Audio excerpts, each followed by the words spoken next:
그렇게 가면 어떡해요? 한참 전화했잖아.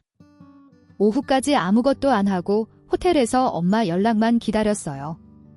이게 무슨 민폐에 우리나라도 아니고 외국까지 가서 미화되고 싶으세요? 비행기 시간 될 때까지 연락도 안 되고 그래? 그런데 너희는 결국엔 내가 어디 있는지도 모르는데 너희끼리 비행기 타고 돌아온 거잖냐?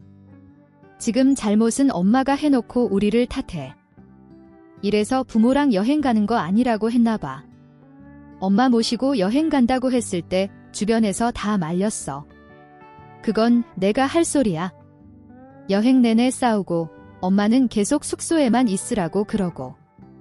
이렇게 짐짝 취급할 거면 뭐 하러 같이 가자고 한 거야?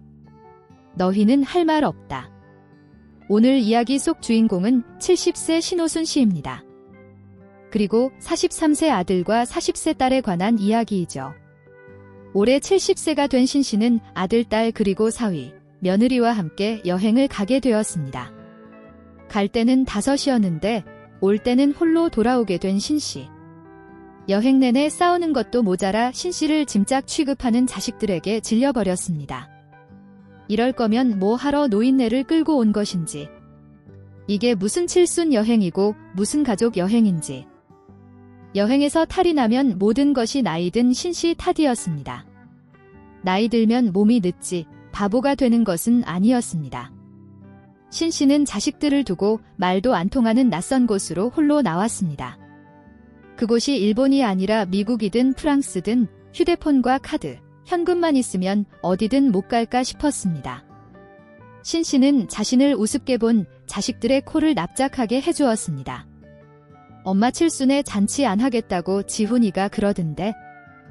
어제 오빠한테 전화가 와서 알았지? 환갑도 안 했는데 칠순도 안 해. 요즘 누가 잔치를 해. 그냥 가족들끼리 모여서 밥만 먹고 말던데. 그래. 근데 오빠는 무슨 여행 가자던데? 엄마가 칠순 잔치에 초대할 사람도 없다고 했다. 그래서 우리끼리 여행 가는 거 어떻냐고 그러더라고. 우리끼리가 누구야? 누구긴 누구야. 엄마랑 나랑 오빠지? 셋이서 여행을 가자고. 칠순 여행 이런 거 많이 가는 거 같던데. 그래서 오빠랑 나랑 반씩 내서 해외여행 한번 다녀오자고 그러더라고. 여행이라는 소리에 그다지 반응하지 않았던 신 씨가 해외여행이라는 소리에 솔깃했습니다. 남들 다 나가서 간다. 중국 간다 하는데 신 씨는 아직 한 번도 본 적이 없었습니다. 가기 싫어서 그런 것이 아니라 기회가 없어 그런 것이었죠. 그리고 아들과 딸과 셋이서만 여행 간 적도 한 번도 없으니 같이 간다면 칠순 잔치보다 훨씬 큰 추억이 될 듯 했습니다. 어디로 갈 거야? 나는 하와이 같은 데 가고 싶은데. 오빠가 너무 멀지 않느냐고 해? 돈도 많이 든다고. 해외여행 몇 번이나 가본다고 이왕 가는 거 좋은 데로 좀 가지? 또 오빠가 죽는 소리 하니까 신 씨는 어디가 얼마나 더 비싼지 모르니 그저 그렇구나 하고 말았는데 둘은 그 뒤로도 여행지 선정 때문에 티격태격한 모양이었습니다. 엄마, 일본으로 가려고요. 그래, 지영이랑 상해 잘한 거야네. 지영이도 그렇게 한대요. 엄마도 비행기 오래 타기 힘드실 거 아니에요? 비행기에 오래 있는 게 물론 힘은 들겠지만 그래도 한 번쯤은 못 참을까 싶었습니다. 하지만 아들, 딸이 그렇게 정했다기에 고개를 끄덕였습니다. 그래, 일본도 좋지. 사실 어딜 가나 한 번도 못 가본 곳이기 때문에 어디가 됐든 즐거울 것 같았습니다. 결국 아들의 뜻에 따라서 가깝고 비행기표도 싼 일본으로 결정이 됐습니다. 그리고 이것저것 상의를 한다더니 이야기가 잘 안 됐는지 또 딸에게서 전화가 왔습니다. 아, 글쎄 오빠가 새언니도 데리고 간다고 그러는 거야? 아들이 며느리도 데리고 가자고 했다는데 딸은 진저리를 쳤습니다. 아니, 우리끼리 가기로 했는데 새언니를 왜 데리고 와? 그리고 돈도 반씩 내기로 했는데 오빠는 식구 한 사람 늘면 돈 계산을 어떻게? 애들은 어떻게 하고 맡기고 온다던데? 그러면 그러라고 해. 건데 엄마가 왜 새언니 돈을 내? 그럴 거면 차라리 나도 김서방 데리고 갈게. 이번에는 사위도 데리고 가겠다는 딸. 셋이서 가자더니 며느리의 사위까지 가면 생각했던 여행과는 조금 달라질 것 같았습니다. 사이가 나쁜 건 아니지만 아무래도 며느리와 사위가 아들, 딸처럼 편하지 않을 테니 말이죠. 그래, 그렇게 해. 그럼 나도 애 아빠한테 일정 빼라고 해야지. 애들은 시어머니에게 맡기고. 어쩐지 셋이 간다고 했을 때보다 딸은 더 들떠 보였습니다. 그렇게 어쩌다 보니 일본 여행을 5이 가게 되었습니다. 엄마, 여행 가기 전에 이것 좀 보세요. 여행을 가기 2주 전쯤 아들이 웬 메시지를 한 통 보내더니 전화를 했습니다. 이게 뭔데? 서준이 엄마가 인터넷으로 찾았다던데요. 부모 자식이 여행 갈 때 부모님이 꼭 알고 있어야 하는 거래요. 부모님 여행 10계명이라고. 그런 게 있네요. 한번 보세요. 신 씨는 전화를 끊고 메시지를 확인했습니다. 그러니까 부모가 자식과 여행 가서 하면 안 되는 말 10가지가 적혀 있었습니다. 아직 멀었냐, 금식이 달다, 음식이 짜다, 겨우 이거 보러 왔냐, 조식이 이게 다냐, 돈 아깝다 등등.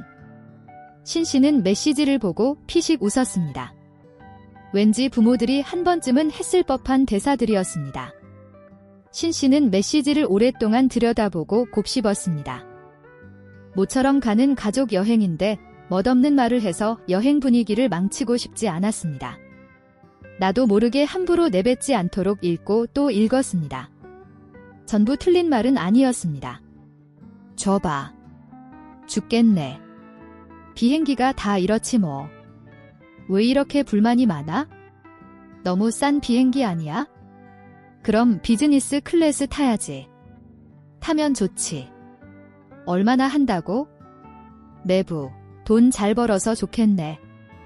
그러면 비행기 값은 너희가 내지 그랬어? 비행기는 아직 출발도 안 했는데도 서로 퉁명스러운 대화를 주고받는 아들딸. 며느리와 사위도 불편한 눈치였고 가장 불편한 건 신 씨였습니다. 그만들 해. 1시간이면 도착한다. 엄마는 설렌다. 비행기와 함께 신 씨의 기분도 하늘로 떠올랐습니다. 비행기에서 내린 뒤에는 1시간가량 기차를 타고 이동해야 했습니다. 저건 뭐라고 써 있는 거야? 엄마는 몰라도 돼. 표지판을 보고 신 씨가 묻자 딸이 대답했습니다. 정신없어서 그런지 몰라도 좀 서운했지요. 그리고 기차에서 내려 역 밖으로 나오자 비가 추적추적 내리고 있었습니다. 이국적인 풍경에 비까지 내리니 참 운치가 있었습니다. 덥지도 춥지도 않은 날씨가 딱 적당해서 웃음이 절로 나왔죠. 자식들이 어릴 땐 신씨가 데리고 다녔는데 이렇게 나이 들어 반대가 되니 신기한 마음이 들었습니다. 그런데 자식들은 그렇지 않은 모양이었습니다. 아, 비 오네. 딸이 한숨을 쉬며 말했습니다. 머리 망가지겠네? 며느리도 비 내리는 상황이 싫은 눈치였습니다. 일단 숙소부터 찾으러 가자. 비 맞으면서 가자고. 그럼 어떡해? 우산도 없는데? 아들의 말에 사위가 우산을 사서 가자. 미어 딸을 달랬습니다. 그러자 딸이 불만스럽게 대꾸했습니다. 우산을 사는 게 중요한 게 아니라 여행 날짜를 잡을 때 일기예보 정도는 확인했어야지. 아들은 여동생의 말을 듣고 인상을 썼습니다. 날짜는 아가씨랑 상의해서 결정한 거잖아요. 며느리까지 대화에 끼어들며 갑자기 험악한 분위기가 되었습니다. 비가 많이 내리는 것도 아니었고 갑작스러운 비였는지 우산 없이 걸어 다니는 사람도 꽤 보였습니다. 이 정도는 좀 맞아도 될 것 같은데요. 그래요. 숙소가 여기서 엄청 가까워요. 다 같이 아들을 따라서 비를 피해 반쯤 달리듯이 걸음을 옮겼습니다. 부부끼리 짝지어서 달리는데 신 씨는 뒤처지지 않기 위해서 부지런히 걸었습니다. 조금 걸으니 한국의 전통시장처럼 지붕이 있는 골목이 나왔습니다. 이렇게 금방 비를 피할 수 있는데 괜한 것으로 말다툼을 했습니다. 그리고 10분을 제한 걸어 신 씨는 겨우 호텔을 찾을 수 있었습니다. 아니, 여기로 예약한 거야? 사진 보여줬잖아. 사진으로 봤을 땐 좋아 보였는데 애 아빠가 얼마나 고생했는데요. 돈도 반씩 똑같이 내면서 왜 돈 가지고 잘난 척을 하세요? 좀 잘 벌면 사람 무시해도 돼요? 호텔 입구에서 서서 점점 큰 소리로 대화가 오가기 시작했습니다. 지나가는 관광객들도 쳐다보았고 그 중에는 한국인도 꽤 많았습니다. 또 왜 그러는 거야? 너희 정말 이럴래? 오후 비행기였다. 분주하게 움직여서 공항에 가고 기차까지 타고 이동하느라 종일 피로가 쌓였을 것입니다. 그래서 예민해서 그런지 서로 날카롭게 반응했습니다. 그런데 아직 짐도 풀기 전인데 싸우니 벌써부터 골치가 아팠습니다. 이렇게 다 같이 여행한 적이 없던 터라 예상도 못했던 문제였습니다. 일단 놓고 나와서 밥 먹자. 배고프잖아. 신씨가 아들, 딸을 달래서 호텔 안에 짐을 놓고 다시 나왔습니다. 다들 출출했는데 밥을 먹으러 가는 길엔 다들 기분이 풀린 듯 했습니다. 고기 먹을까? 조금 더 일본 음식 먹어야 하는 거 아니야? 일본 고기 먹으면 되지? 또다시 언쟁이 시작되려던 찰나에 신씨가 한 음식점을 가리키며 말했습니다. 저긴 이것저것 파는 것 같은데 들어가서 다양하게 시켜서 먹으면 되지? 간판을 보니 고기도 팔고 회도 팔고 우동 같은 것도 파는 것 같았습니다. 그리고 음식점에 들어가서 주문을 하려고 하는데도 한쪽은 이것저것 많이 시켜서 나눠 먹자, 또 한쪽은 돈 아까우니까 각자 메뉴 하나씩만 시키자. 엄마가 살 테니까 먹고 싶은 거 많이 시켜서 먹어. 아들, 딸이 데리고 온 여행이었기 때문에 신씨도 와서는 돈을 아끼지 않을 생각이었습니다. 저녁 식사를 하며 맥주도 마시니 언제 싸웠냐 듯이 화해했습니다. 아무래도 며느리와 사위까지 전부 비슷한 나이대이기 때문에 공감대도 많은 것 같았습니다. 내일 일정은 어떻게 돼? 신씨가 묻자 딸이 말했습니다. 내일은 쇼핑만 하자. 여긴 거의 쇼핑하러 오는 사람들이 많아. 그래, 우리 첫째가 축구와 싸우라 그런 게 유명한가 보지. 그런데 딸의 말에 아들은 마음에 안 드는 눈치였습니다. 갈 데가 얼마나 많은데 하루 종일 쇼핑을 해. 그리고 오늘이랑 돌아가는 날 빼면 이틀밖에 없어. 오빠는 그럼 쇼핑 안 할 거야? 우린 살 거 없어. 그 말에 또 돈이 어쨌네 저쨌네 말이나 나올 것 같아서 신씨가 얼른 말했습니다. 그럼 오전에는 쇼핑하고 오후에는 어디든 돌아다니자. 사사건건 두 자식 사이에서 적당한 타협점을 찾는 게 참 피곤하고 힘들었습니다. 식사를 마치고 숙소로 돌아왔을 때 신씨는 딸과 함께 방으로 들어갔습니다. 아까 짐을 놓고 나올 때 딸과 사위가 묵을 방에다가 두었는데 딸이 따라 들어오며 신씨를 보고 말했습니다. 여기서 자게. 그럼 어디서 자야 해? 여기는 사위가 있어서 좀 불편하지 않을까? 오빠 방에서 자는 게 낫지 차라리. 딸의 말에 옆방을 두드렸습니다. 아, 지영이의 방에서 자는 거 아니었어요? 사위 있어서 불편할 것 같다길래. 아들이 문을 열었고 신씨가 들어가자 며느리도 그리 좋은 표정은 아니었습니다. 신씨가 없으면 양쪽 다 둘이 오붓하게 있을 수 있으니 불청객이 된 것만 같았습니다. 방을 하나 더 예약하지 그랬어. 여기가 1박에 30만 원이에요. 신씨가 놀라는 표정을 지었습니다. 외국이라 비싸긴 비싼가 보다. 했죠. 내가 여기서 잘게. 신씨가 널찍한 소파를 가리키며 말했습니다. 사실 선택의 여지가 없어 보였습니다. 신씨와 아들, 신씨와 며느리 어떤 조합도 편하지 않아 보였고 차라리 혼자 자는 게 나을 것 같았습니다. 옆방에서 지영이랑 엄마랑 한 침대에서 자면 되잖아요. 그 말이 꼭 이 상황이 달갑지 않은 듯해서 씁쓸했습니다. 그렇게 여행 첫날이 지나갔습니다. 조식을 먹을 때도 서로 의견이 갈렸습니다. 딸은 좀 더 자다가 밖에 나가서 먹길 바랐고 아들은 기왕 온 거 호텔에서도 아침밥을 먹어보자 했습니다. 이미 조식 비용을 냈다는 아들의 말에 딸과 사위가 불만스러운 표정으로 동행했습니다.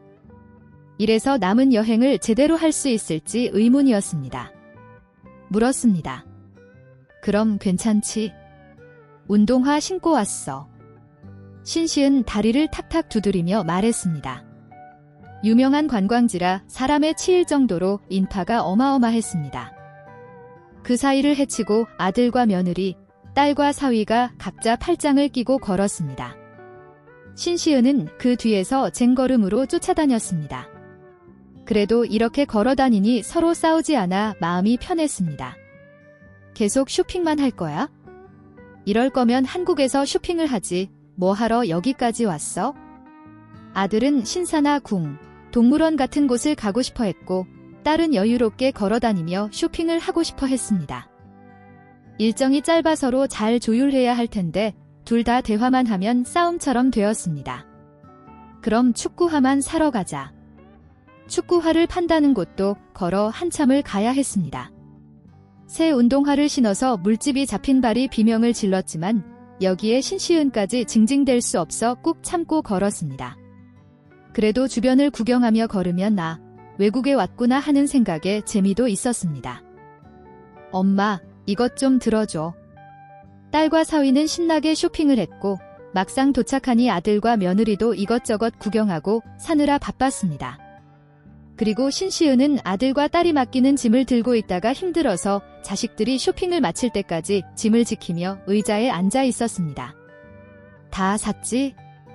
이제 밥 먹고 동물원에 가는 거다. 아들의 말에 다른 애들도 아니고 무슨 동물원이냐며 궁시렁거렸지만 아침부터 오후 2시까지 원하는 일정으로 다녔기에 어쩔 수 없이 따랐습니다. 인터넷 평 좋은 곳이 있는데 거기 가자. 이번에는 딸이 이끄는 대로 발걸음을 옮겼습니다. 그리고 찾아간 식당은 신시은이 생각하기에도 조금 실망스러웠습니다. 관광객을 대상으로 하는 곳인데 일본 음식보다는 서양 음식이 더 많은 곳이었습니다. 무슨 이런 데를 오냐? 평점이 좋아서 온 거야? 그게 다 평점 믿을 거 못 돼요. 현지 음식을 먹어야 하는데 한 끼 날렸네요. 또 시작되는 다툼에 신시은은 가슴이 답답했습니다. 맛있는데 뭘 그래? 맛보다는 분위기가 더 식사에 방해가 되었습니다. 얹힐 것 같은 기분에 물을 벌컥벌컥 마셨지만 결국 식당을 나올 때는 뱃속이 울렁거렸습니다. 주먹으로 치자. 사위가 말했습니다. 장모님, 어디 불편하세요? 아니야, 급하게 먹었나 봐. 그럼 택시 타고 가죠. 걸으면 15분이면 가는데 다리 아파 죽겠어. 쇼핑한 물건들을 숙소에 두고 다시 나오기로 했는데 짐이 많기도 하고 다들 힘든 모양이었습니다. 신시은도 속이 좋지 않아 이번에는 택시를 타고 이동하기로 했습니다. 택시 2대를 잡아탔는데 신시은은 딸과 사위와 함께 탔습니다. 숙소 가까이니까 한 5분 정도면 도착해. 왜? 속이 너무 안 좋네. 정말 토할 것 같아. 얼굴이 허옇게 질린 신시은을 보고 딸이 놀라 물었습니다. 그런데 미처 대답할 틈도 없이 구역질이 밀려왔습니다. 신시은은 다급하게 손에 잡히는 봉투를 열었습니다. 그리고는 방금 먹은 것들을 모두 토해냈습니다. 택시기사도 놀라서 뒤를 돌아봤습니다. 조금만 늦었으면 택시에 토할 뻔했습니다. 사위가 급하게 택시를 세웠고 셋은 차에서 내렸습니다. 신시은은 토를 한 봉투를 쥐고 허리를 굽힌 채로 숨을 몰아쉬고 있었는데 딸이 갑자기 비명을 질렀습니다. 엄마. 그 소리에 신시은이 힘없이 딸을 쳐다보았습니다. 거기다 토를 하면 어떡해. 딸의 외침에 신시은은 손에 들려있는 봉투를 내려다보았습니다. 딸이 꼭 사야 한다던 축구화가 담겨있던 봉투였습니다. 그러게 속이 안 좋으면 진작 차를 세워야지. 딸은 더러운 봉투를 차마 손으로 잡지는 못하고 손을 움찔거렸습니다. 신시은이 택시에서 내리자 뒤따라오던 아들과 며느리가 택시에서 내렸습니다. 왜 갑자기 내려? 근데 이게 무슨 냄새야? 며느리가 코를 막으며 인상을 찌푸렸고 신시은은 봉투 입구를 꽉 잡았습니다. 엄마가 조금 아시? 토하셨어요. 큰 소리로 묻는 며느리에 왠지 주변 사람들이 다 신시은을 쳐다보는 것 같았습니다. 너희들 먼저 숙소에 가 있어? 신시은은 얼굴이 벌개진 채로 화장실을 찾아 헤맸습니다. 그렇게 10분쯤 고민했는데 닦고 물로도 닦았습니다. 본의 아니지만 새 신발에 몹쓸 짓을 해서 신씨도 상심을 했고 무엇보다도 자식들의 반응이 서러웠습니다. 아무도 신씨의 상태를 걱정하는 사람이 없었고 코를 막고 소리를 치며 주변 사람들의 반응을 살피고 그리고 화장실을 찾는 동안 따라온 자식들은 아무도 없었죠. 코끝이 시큰해서 화장실을 나왔습니다. 손에는 물에 젖은 축구화가 들려 있었습니다.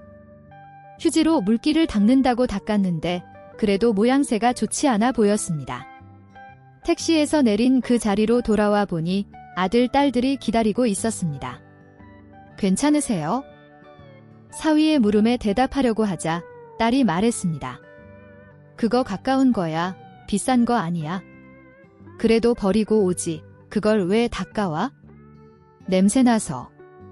어떻게 치느라고 신씨는 잠시 말이 없다가 숙소에 가서 버리겠다고 대답했습니다. 그리고는 값을 주겠다고 했죠. 딸은 다시 축구화를 사오겠다며 사위와 함께 따로 택시를 타고 갔고 신씨는 아들, 며느리와 숙소로 돌아왔습니다. 지영이 오면 우리는 신사에 갔다 올 건데요. 엄마는 숙소에서 좀 쉬세요. 신씨는 오후 동안 내내 숙소에 누워 있었습니다.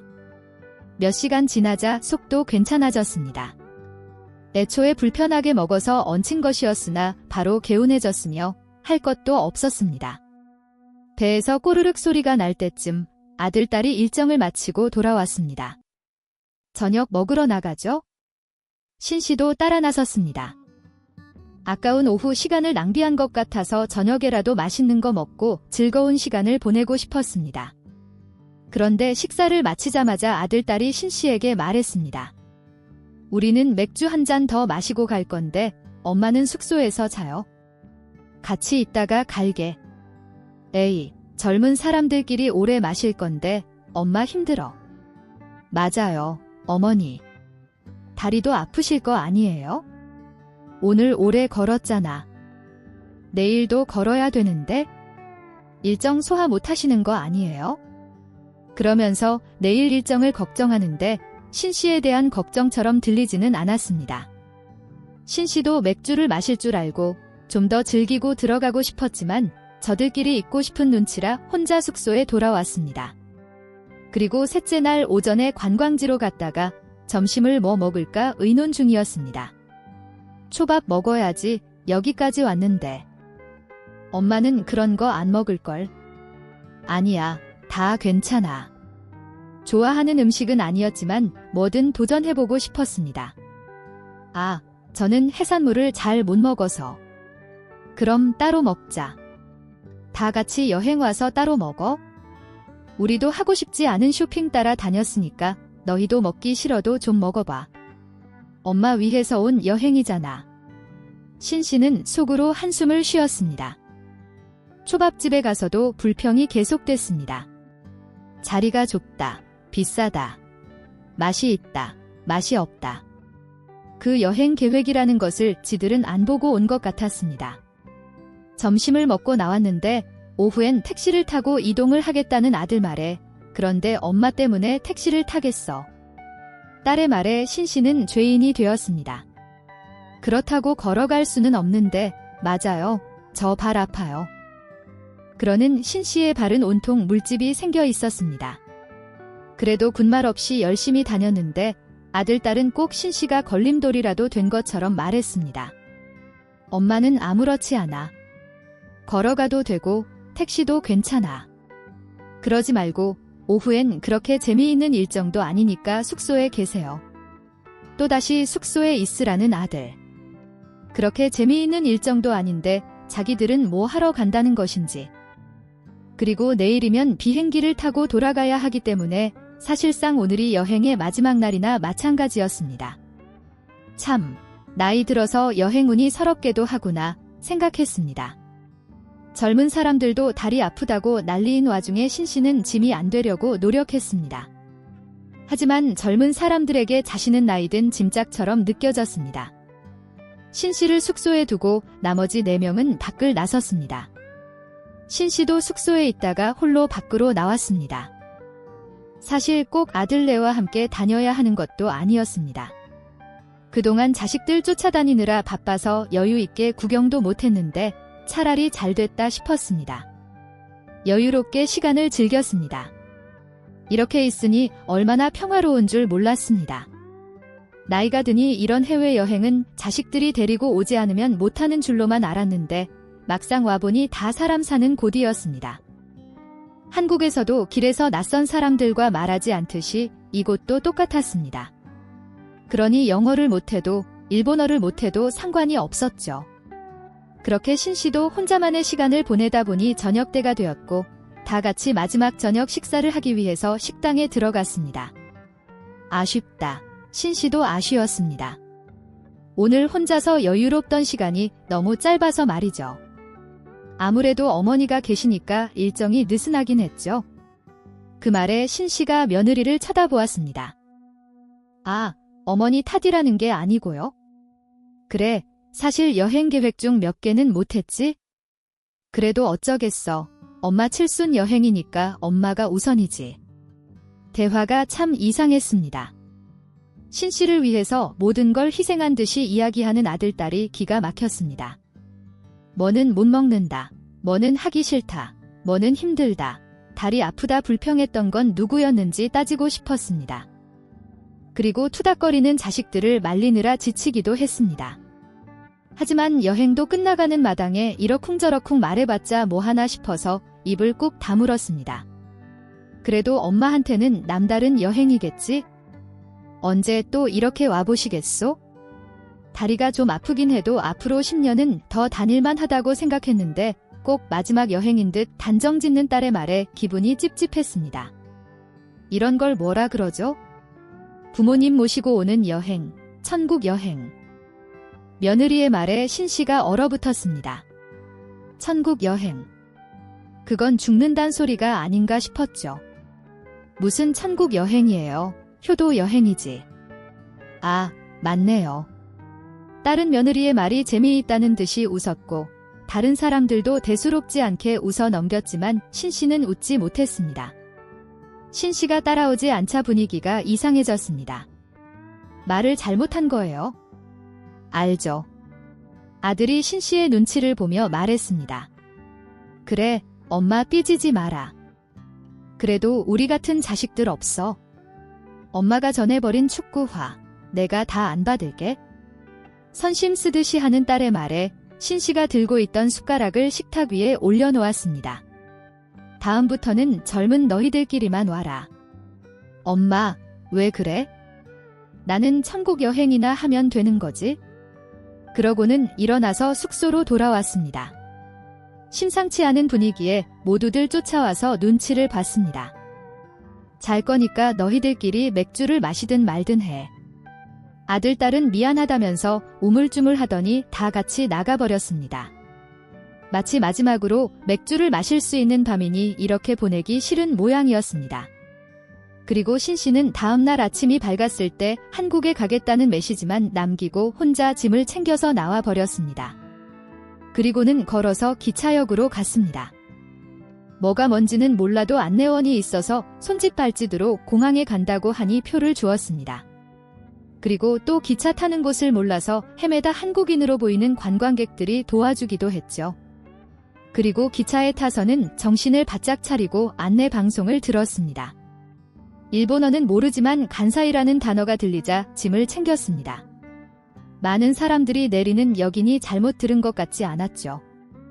내려서 또 사람들이 가는 방향으로 따라 걸으니 공항이 나왔습니다. 영어 못해도 요즘 세상에 안 되는 게 어디 있나 싶었습니다. 그리고 한국항공사를 찾아가 비행기표를 끊고 한국으로 홀로 돌아왔습니다. 다행히 표가 있었는데 운이 좋았던 건지 원래 그렇게 쉬운 건지 몰랐습니다. 엄마는 몰라도 된다더니 별것도 아니었습니다. 그 사이에 아들, 딸은 번갈아가며 전화했지만 신씨는 단 한 번도 받지 않았습니다.